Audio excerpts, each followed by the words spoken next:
repairs after a car caught fire earlier before junction 16 for the M40.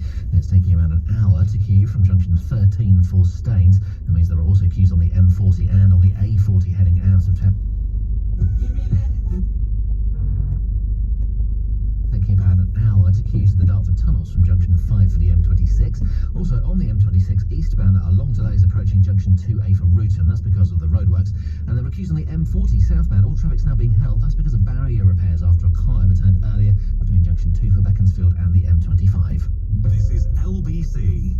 At Lidl, we don't just back British farming, we really back it. That's why 100% of our fresh milk, butter, eggs, cream, chicken, pork and beef comes from British suppliers. And Lidl have even committed to investing £15 billion into British food and farming over the next 5 years. Because we believe in Lidl changes for the better. LBC. Look, it's not you, it's me. Actually, it is you. You just haven't been there. And I need more, especially right now. Have you tried turning it off and on again? Time your business switched IT provider. Switch to 360 ICT. We take care of your whole company's IT infrastructure with instant user support and remote installations. Right now, get 50% off our premium service until the end of March 2021. Visit 360ict.co.uk. This is a message from the government. The law has changed. You must self-isolate if you test positive for coronavirus or are told to self-isolate by NHS Test and Trace. If you do not, you risk a penalty of £1,000 or more. Testing and isolating are vital to stopping the spread of coronavirus. Because this is so important, the government is now providing financial support for those who need it whilst self-isolating. You could be eligible for a £500 support payment if you're on low income and are unable to work because you're self-isolating. Find out if you're eligible at gov.uk/coronavirus. Break the cycle of infection, not the law. Stay alert. Control the virus. Save lives. Zing Flowers, a beautiful way to say I appreciate you. Order now at zingflowers.com. Amazing every time. Have a painting party, they said. It'll be fun, they said. Turns out, Prosecco and paintbrushes don't mix, and you can't always trust your friends to decorate your house. Thankfully, at trustedtrader.com, you can find plenty of vetted, reviewed, reliable professionals in an abundance of trades. Like a painting pro, minus the Prosecco. After all, friends are for painting the town, not the walls. This is an ad for M&S Energy. Honestly, it's not the most exciting ad you'll hear today. No opera singers, drumming gorillas, not even a jingle. It's not that we couldn't be bothered. It's just all our energy has gone into saving you money instead. Quite a lot when it comes to your energy bill. Sorry, forgot ourselves there. M&S Energy. We put our energy into saving you money, not flashy radio ads. Get a quote at mnsenergy.com. Savings based on medium consumption defined by Ofgem and prices averaged across all regions and compared to average Big Six standard variable tariffs. Tom Swarbrick on LBC. With O2 Business. Andrew Pierce on LBC. So with you here on Friday evening until 9 o'clock. So the Chancellor, they said they would not extend the furlough scheme. They're now calling it a job support scheme.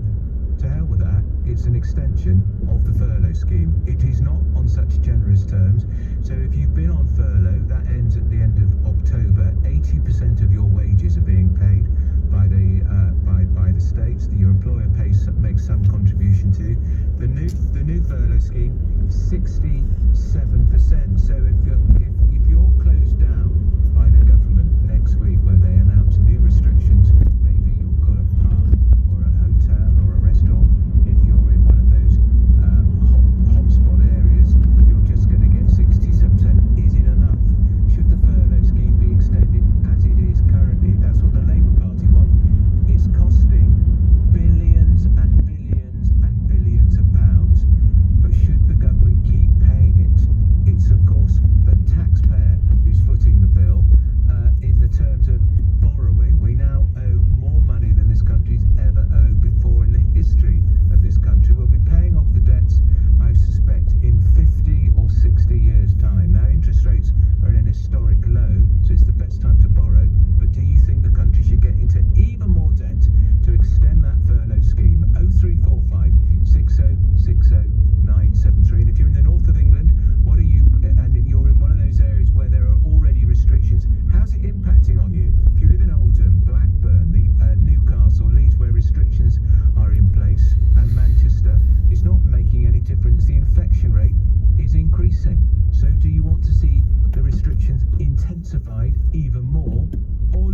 completely.